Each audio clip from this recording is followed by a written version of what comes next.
What's up, everybody? Welcome back to another deck profile here on TCG University for the card game UniVersus. My name's Tam, and today I'm going to show you Tyler's Kurama deck that he played for this week's Campus Championship.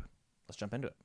All right, so Kurama's a really, really awesome character. Honestly, the only downside this character has is how low of health he has. He's a 7-hand side with 17 vitality. He says, after you block with a reversal, you get to play that as a reversal right away, as opposed to playing an additional card out of your hand. And then he says, if my reversal deals damage, I can make it not count towards progressive by just checking a 5. Really, really, really fun. So when Tyler was explaining to me how this deck worked, he said that he had a very specific combo that he wanted to try and pull off. And so when we get there, the whole deck is based around this combo.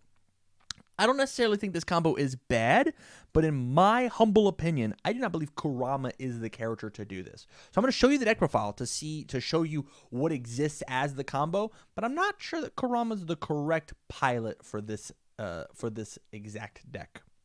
So let's just jump into it. So the first attack that we're playing is Kurama's ultra rare Rose Whiplash. It says opponent's turn, add a reversal card from my discard pile to my hand, and if I happen to get the combo off, if it is a block reversal, or I block and use Kurama's response as the second card, I get to give it +4/+4, and I gain 4 vitality. Really, really solid card. One of my favorite cards from the Yu Yu Hakusho set. One of my favorite cards from the Mortal Kombat set is Ivypositor Charger.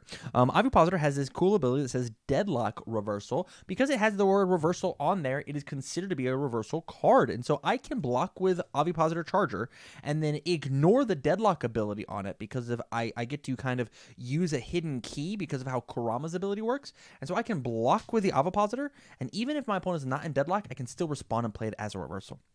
And Ivypositor's got this really awesome ability that says, for the rest of the turn, I can play copies of Ivypositor from my discard pile as if they were in my hand. So I block with the Ivypositor, I respond with Kurama, I play it, and then I have 3 extra blocks from my discard pile. And so now I am a 10-hander if I wanted to be, just because of having these guys. Very, very, very solid. I enjoy this combo a ton. Up next, we've got 4 launching Whip Strike, a beautiful low block. On my turn, it gets an extra stun 2, and if it deals damage, I get to gain 2 vitality. And it also says my next reversal this turn gets +2/+2. So if I block with the launching Whip Strike, respond with Kurama, and then play it, and then am able to play the Rose Whiplash afterwards, it is my Rose Whiplash ends up being an 11/11, which is just like really nutty. Just saying 11 and low for 11 is just like so strong. It's very, very good.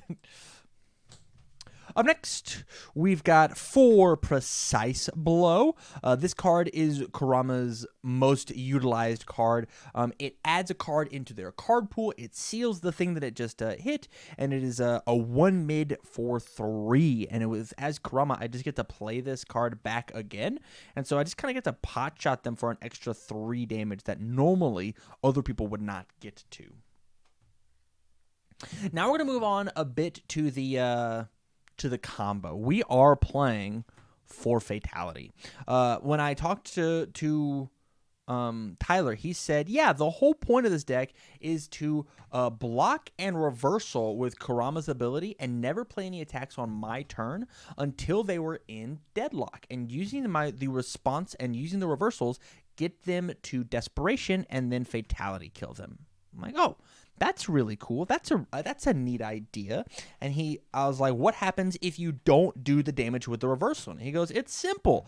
I'm playing the all symbol, so I'll just play reduction in my card pool as well. I can add it in with a foundation, we'll see later, or I can just raw dog play it and then double play my Fatality since they're in Deadlock because they have to deal with my solid defense. They'll lose the game. I'm like, oh, that is a cool idea. I like that a lot. So moving on to the actions and assets, we are playing for Let's Cut Loose to make sure that we can block everything. As I said, we have 17 vitality, so it's very easy to accidentally die. Make sure we pick up the correct blocked zone foundation and then draw an additional card as a resource. Very important to us. Here's where things get a little crazy. Because we are playing, and I'm going to skip around a little bit, because we are playing 3 pit, which says that all of my all attacks lose the safe keyword, meaning that they cannot be reversaled, and I have to, as Kurama, be able to reversal you. It is important that I am able to get the pit out. And Tyler thought, well, I'm already doing this really cool fatality thing. What if I went ahead and stuffed the other win condition in my deck? I'm already playing fatality. I'm already playing pit. Why not be able to pick up stage kill whenever I want? I can commit pit and pick up a breaker 2 high block. Honestly, it's not a bad idea. Except for the fact that none of the attacks inside of Kurama's kit are strong enough to really make the deadlock enhance happen on this card. I will say the form remove an asset from either player's staging area is very, very good. Just being able to be like, hey, I'll form every turn that I want to as long as I have pit. Just remove your asset. I'll remove your Krita Yuga. I'll remove your Swordfish. And it's at form speed, so it's incredibly, incredibly hard to counter this card. It's very, very good for there. Maybe it just belongs in the sideboard, but, you know, test it yourselves. That's all I have to say. Up next, we've got Double Black Bear Diner, being able to turn a used foundation back into a ready foundation, or even better, take a foundation from my opponent's board, and if I know that foundation is going to be a key player in this attack, I can remove it from the field. A bit of a big brain card this card is, but a good one, a very, very good one.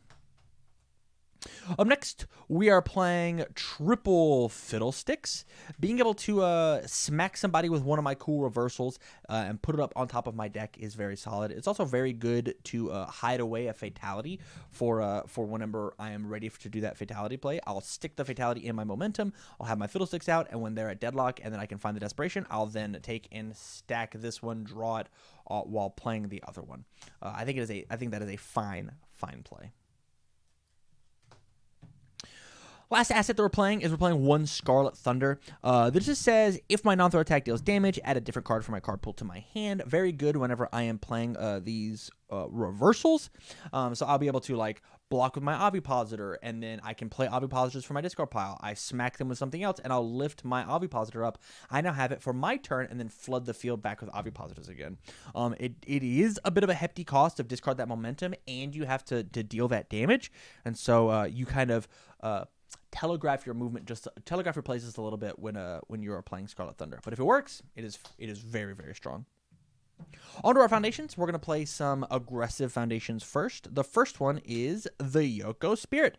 My reversal gets +3 speed, and if it deals damage, I get to, and if it is completely blocked, it still deals 1, which means I get to respond with Kurama and make it not count towards progressive difficulty. On to our flow cards. We're playing one, A Sun's Love. This card turns Kurama into an 8 hand size character if it's the first ability that you do on the turn, if it's the first form. As well as if my opponent decides to take a momentum, I get to just get an extra momentum. Being a 9, or get an extra card. Being a 9 hand size character is crazy. It's so strong. Especially if you're being a 9 hand size defensive character, you're just gonna make a wall, and your opponent just won't be able to crack through. More cards means more blocks, and so having 4 Never a Day Without Training is very, very solid. Flip, if I have an asset, I draw a card. Otherwise, discard a card, draw a card. Maybe I have the wrong block zone. I can just trade my foundation out. We are playing double True Identity. If I do happen to get to the point where I need to just kill them with a bunch of Ivypositors, I can do so playing True Identity. Form Commit, my checks to play attacks get +1 for the rest of the turn. We are playing 4 Power Cycle. Enhance your attack, commit, flip. Add a card from my discard pile to my card pool. This is mainly to add in the reduction to then make my Fatality Combo go off. Not to mention, I can add in Ivypositor in order to give my checks +1, but it doesn't feel very good because I am both, it counts towards progressive, and I am committing and flipping a card. So it is a play that you can do. It's not but it's got to be such a niche scenario for it to actually pay dividends.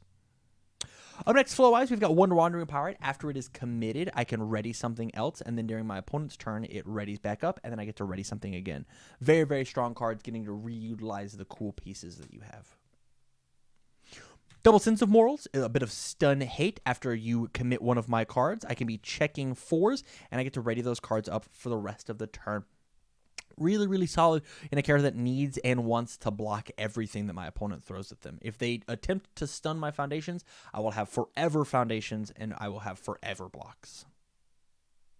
We are playing 3 Key to Humanities Freedom. If I have an asset out, this is a little extra damage, as well as remove, add an asset I can normally play, and then I get to use it for this turn. If this is the turn that I'm going to kill you, it is just good enough. Up next, we're playing Double Daughter of the Bladed Rod. Tato said he was testing this card because it basically says I get to stack the top 2 cards of my deck because my opponent is going to take the worst card for them and put it in their discard pile. So either I have some draw power inside my staging area that says that they are not going to be adding attacks to the top of my deck, or they're just going to be stacking foundations so I can just auto block some cards. Up next, we're playing double Profane Sanctuary. It stops Breaker. It also puts the top 2 cards of my discard pile top cards of my deck into my discard pile, so that my Ivypositor plays are just that much more live because of the fact that they play themselves out of the discard pile. I have to have some way besides just checking to get that engine going a little bit quicker. On to some defense. We are playing 4 Reborn Human. While it's in the card pool, attacks don't count towards progressive difficulty. Or this card doesn't count towards progressive difficulty to play attacks, excuse me. And if an attack deals damage, either mine or yours, I get to gain Vitality. So keep the 17 as high as I can possibly keep it. Next, we're playing double Telekinetic Mastery. This card basically says response, commit a foundation. After my opponent increases the speed or damage, I get to decrease the speed or damage by 2. Because of how few 6 checks we're running in this deck, this card definitely commits a card in order to use its ability. So you have to make sure that you are using it correctly, or else you will just overcommit yourself, and then your opponent will just kill you on a free attack. Up next, defensive-wise, we were playing 4 Fei. This card just says flip -3 speed. I just want to be able to block with whatever I want, making sure that I can respond with my Kurama twice per turn, and making sure that I can my attacks, I can block with my attacks so I can make my reversal happen is very, very important. Keep that vitality high. And the last card in our deck is double Saved by Elena for our disruption. Enhance, commit, flip, name a card. Both players shuffle all copies of that card back into their deck. This is just, hey, my opponent has any sort of deadlock recursion. I'm going to get rid of that card. Do you have a Puncher Judy? Nah. Do you have you have your own Ivypositor Chargers? I guess we'll shuffle both of ours back in. This card, I think, is very, very solid. It also has this really cool deadlock ability of just gain a momentum. I like it. All right, so there you have it. There was Tyler's Kurama deck that he played for this week's Campus Championship. If you like the deck or you have some suggestions, let us know down in the comments down below. We'd absolutely love to hear what you have to say. Also, check out the matches that Kurama got to play over on a separate playlist on the channel. And support us out on Patreon, patreon.com/TCGUniversity. Get access to the Discord by paying just $1, as well as the podcast all early, and hang out with all the TCGU crew. So, from all of us here at TCGU, thank you very much for watching, and stay learned.